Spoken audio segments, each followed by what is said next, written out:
घटना जो है ये रांची जिला का राहे प्रखंड अंतर्गत एक होटलो पंचायत है और उसी के अंतर्गत कापीटी ग्राम के अंतर्गत हुआ है। जी।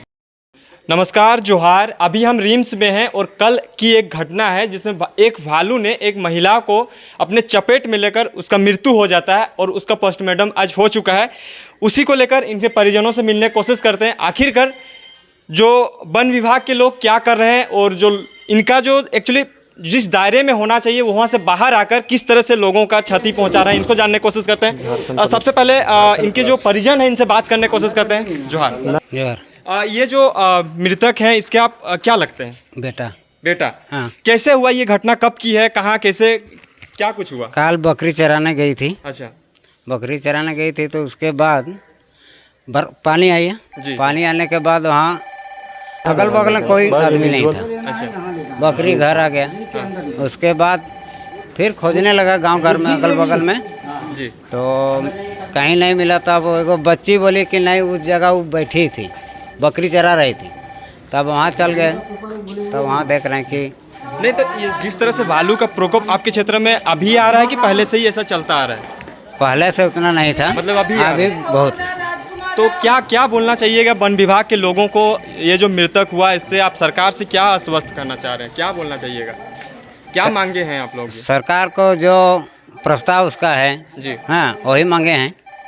मतलब जो मिलता है वही मिलना चाहिए भाई मुआवजा। इसी बीच छात्र नेता देवेंद्र नाथ महतो है, इनसे पूरी विस्तृत जानकारी सबसे पहले जोहार, आप क्या लगते हैं मृतक के? मृतक के बेटा लगते हैं। बेटा, आपकी माँ का किसी कारणवश भालू के चपेट में आने से मृत्यु हो जाता है, तो क्या बोलना चाहिएगा, कैसे हुआ ये घटना, का अंजाम कैसे होता है?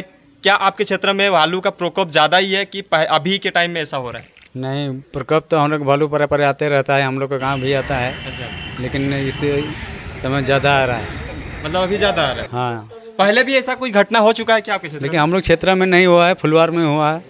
अच्छा, हो चुका है ना? हाँ, हो चुका है। तो सरकार से और वन विभाग जो वनरक्षी हैं उन लोग से क्या आश्वासन आप लेना चाह रहे हैं कि क्या चाहिए आप लोगों की मुआवजा के तौर पर? मुआवजा जो सरकार देती है, जो मिलता है वो हम लोग को चाहिए।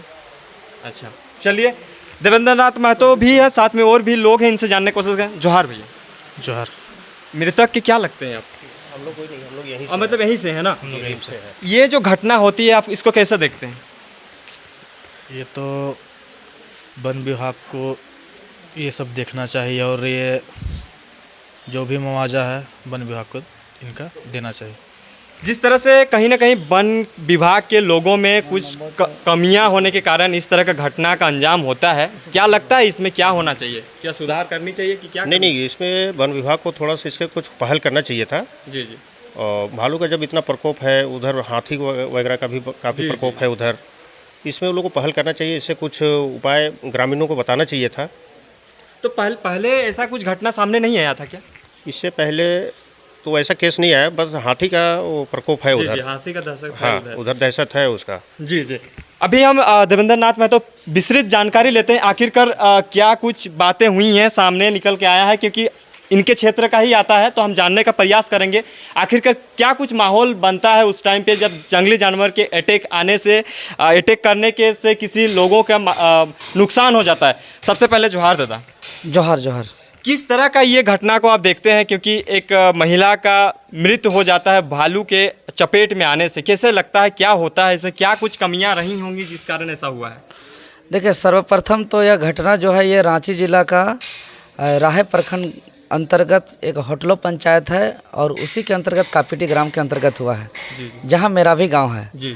और यह रिश्ते में मेरा दादी लगती है और इसका असमय मृत्यु से हम लोग पूरा ग्रामीण बहुत दुखित हैं।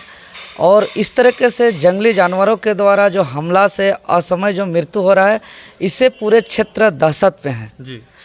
तो कहीं ना कहीं आज देखिए, ग्रामीण इलाका हम लोग जब दिन भर सारे काम जंगल से जुड़े हुए रहता है, खेत भी जो है जंगल क्षेत्र में आता है, जो भी गोड़ा है, बाड़ी है, धान लगाना हो, हल जोतना हो, या बैल चराने जाना हो, बकरी चराने जाना हो, भैंस चराने जाना हो, कुछ भी करना हो, हमारा जीवन यापन पूरा तरह जंगली क्षेत्र से ही जुड़ा हुआ है। और आज हम लोग का एक ऐसा दहशत और माहौल बन गया कि जंगल जाने से हम लोग दिन में भी एक बहुत भय सा हो गया है, डर सा हो गया है। और जिसके कारण बहुत क्षेत्र में इस तरह का घटना से बहुत चिंतित हैं, शोक का लहर है। तो इसको लेकर के हम वन विभाग से कहेंगे कि इसका एक अस्थाई समाधान कुछ ढूंढा जाए, ताकि वह क्षेत्र ये तो जैसे कि जंगली जानवर भालू के हमला से यह घटना अंजाम में आया है। इससे पहले जो है कि आसपास क्षेत्र में और घटना घट चुका है। हाथी का प्रकोप बहुत ज़्यादा है, जान माल का क्षति हम लोग का इस तरह से हो रहा है। इसके अलावा जो हम लोग एक किसान है, किसान जिसका हम लोग का जीवन का आधार जो खेत में जो धान उगता है या बाड़ी में जो हम लोग सब्जी उगाते हैं या कुछ भी हम लोग जो खेती बाड़ी एक किसान काम का जो होता है, वो सारा फसल भी नष्ट कर दिया जा रहा है। और जहाँ रहे मुआवजा तो हम लोग को मान के चलिए कहीं मिलता है, कहीं नहीं मिलता है, कहीं कम मिलता है, किसी को मिलता है, किसी को नहीं मिलता। अभी हम इस घटना से संबंधित वन विभाग से भी बात किए तो तत्काल जो राशि देना है वो 50,000 का दे दिया है। बाकी बकाया राशि 3.5 लाख का जो आना है वो कागजी प्रक्रिया के बाद मिलने का आश्वासन मिला है। लेकिन बात है कि हम लोग एक गरीब फैमिली से आते हैं और इसका प्रोसेस बहुत लेंदी है, तो हम प्रखंड स्तरीय जो भी हो या थाना से संबंधित जो भी दस्तावेज हो सहयोग करें दस्तावेज बनाने को लेकर के। मुआवजा तो दिया ही जाए, लेकिन मुआवजा देने के साथ साथ ये जो दहशत है क्षेत्र पे, जो डर पैदा हुआ है, जिस डर के कारण जो क्षेत्र में एक माहौल का वातावरण अशांति हो गया है, इससे हम लोग आज़ादी चाहते हैं, इससे हम लोग निजात चाहते हैं। इसीलिए वन विभाग एक ऐसा कुछ नियम लगाए, ऐसा कुछ उपाय करे कि उस क्षेत्र का जंगली जानवर या भालू हो या हाथी हो या कोई भी बड़े हमलावर जानवर हो, उसको लेकर के कुछ ऐसा विशेष सुविधा करे जिससे लोग जंगली जानवर का जो दहशत है इससे मुक्ति मिले। तो यहाँ पे कमियाँ कहाँ पे रह रही है सरकार में, चाहे तो वन विभाग में, जिस कारण से वो जंगली जानवर बाहर आ रहे हैं? क्योंकि इसके लिए आरक्षित जगह भी बनाया गया है, लेकिन बाहर कैसे आ रहे हैं और इस तरह का घटना कैसे हो रहा है? देखिए, इसका मुख्य घटना जो हमको समझ में आता है, अंधाधुंध जंगल की कटाई। आज से हम लोग अगर कुछ साल पहले देखते हैं, हमारे पूर्वज भी हमें बताते हैं, अपने दादा लोग, दादी लोग या पिताजी लोग बताते हैं कि पहले ना हाथी का प्रकोप था ना भालू का प्रकोप था, जबकि पहले घना जंगल था, फिर भी प्रकोप नहीं था। अभी ज़माना जितना हाईटेक हो रहा है, इस सब से मुक्ति पाना चाहिए, जबकि और हम लोग का इस सब का दहशत बढ़ रहा है। तो कहीं ना कहीं सभी जानवर का एक विशेष क्षेत्र होता है रहने के लिए।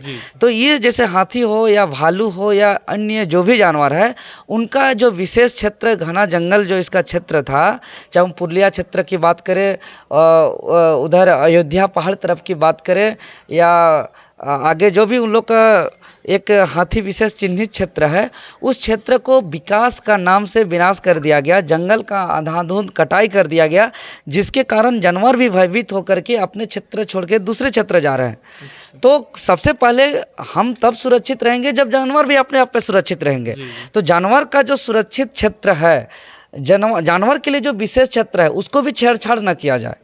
अगर वन विभाग और यहाँ की सरकार उस जंगल को छेड़छाड़ करेगी तो कहीं ना कहीं वो लोग भी दहशत में आते हैं और वो लोग भी आक्रामक रूप लेकर के अपने क्षेत्र से हटकर दूसरे क्षेत्र चले जाते हैं जो उसका क्षेत्र नहीं है, और दहशत के कारण एक आक्रमण करके इसका सबसे ज़्यादा क्षति मनुष्य को हो रहा है। जी, तो जिस जैसा कि झारखंड एक जंगली एरिया है माना जाता है और है भी, तो वैसे क्षेत्र में जो लोग रह रहे हैं, इस सब चीज़ों से बचने के लिए क्या कुछ बोलेंगे आप? वैसे लोगों को क्या अवेयर करना चाहेंगे आप?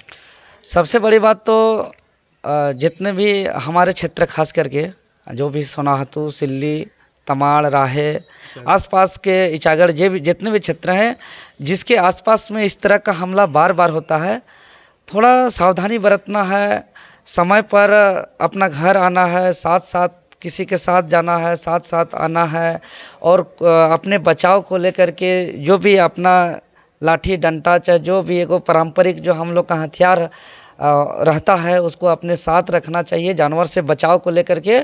और कुछ ऐसा माने कि ये तो अपने आप में एक सावधानी हो गया, लेकिन सिर्फ सावधानी से ही हम लोग का दहशत दूर नहीं हो सकता है। सरकार को पहल करना होगा, और सरकार को पहल करके जो भटक के जो जानवर हमारे क्षेत्र पे आ गए हैं, उन जानवरों को एक विशेष क्षेत्र चिन्हित करके वहाँ पर उस जानवर को शिफ्ट कर दिया जाए, और उसका जो भी खाना पीना का जो भी उनका ज़रूरत हो उस जानवर का, उसका व्यवस्था कर दिया जाए।